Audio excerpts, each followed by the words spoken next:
More reaction to the fourth indictment, former President Donald Trump.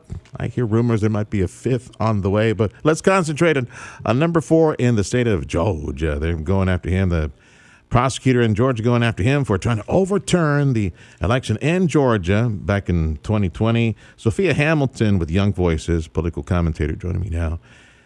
Somebody asked, if Donald Trump goes away, if he stops running for president, maybe all these cases will poof. They'll disappear. They'll go away.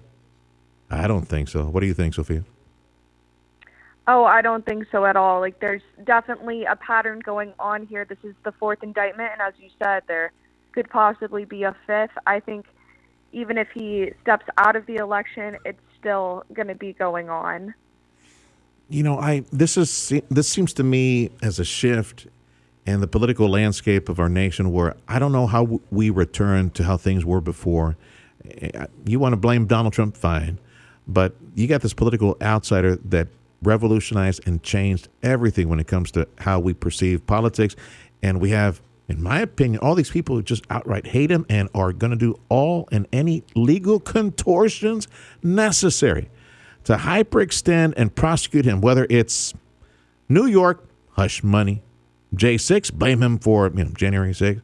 The documents thing, they won't go after Biden, but they sure as heck will go after him. In fact, probably gave Biden a heads up and his attorneys to turn everything over and cooperate because he wasn't.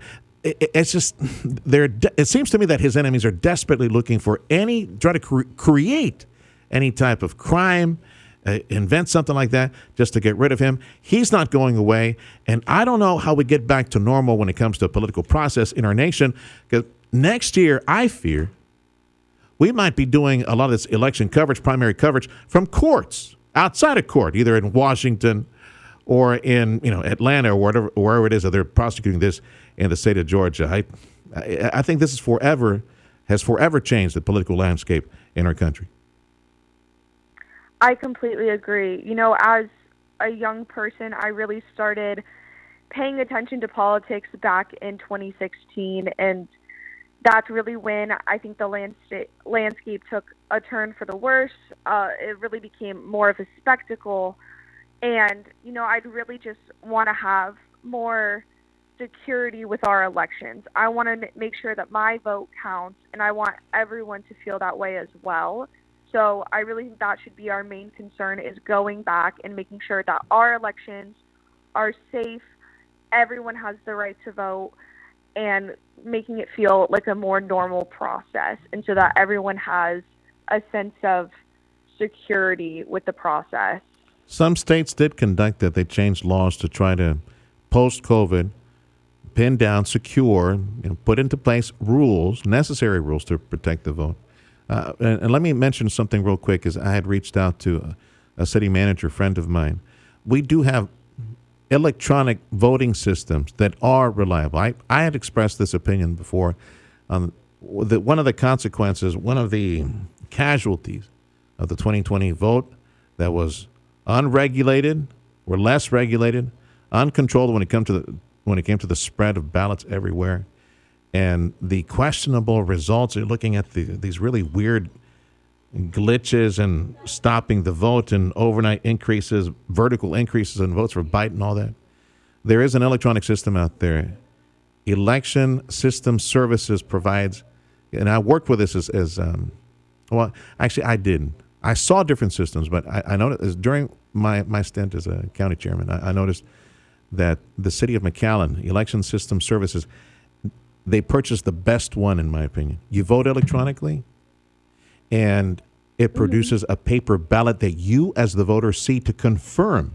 You see it on the screen, and then you see it on a piece of paper, and then you put that ballot in a secret box that is the backup to confirm how everybody voted if there's ever any question. There is a way to do that, but we need to somehow, as a nation, make sure that the nation knows that something like this does exist, and we can have safe, secure elections. And any questions related to electronics, we got the paper backup now. That's why I'm a big fan of the paper backup. Just want to get your thoughts.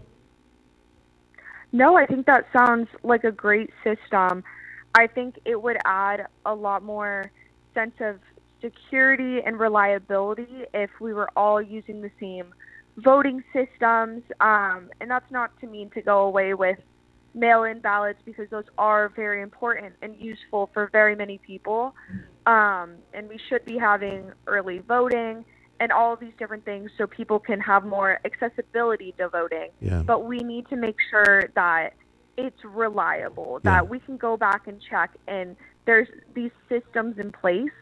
And, I think that maybe wasn't happening across the board in 2020. I don't think there was this mass conspiracy to overturn the election, or not to overturn the election, but to create false votes. But maybe there was some uncertainty in certain places. And so just having that reliability where you can go back and check. We have the technology. It's 2023. We do. We need to commit to making it safe. Absolutely. Yeah. And as far as early votes or mail-in, identifiable. You need to confirm one legal U.S. citizen, one legal vote, and check that ID on the voter registration when they mail it in as well. Sophia, it's a pleasure. Thank you. You be safe. From Young Voices, Sofia Hamilton.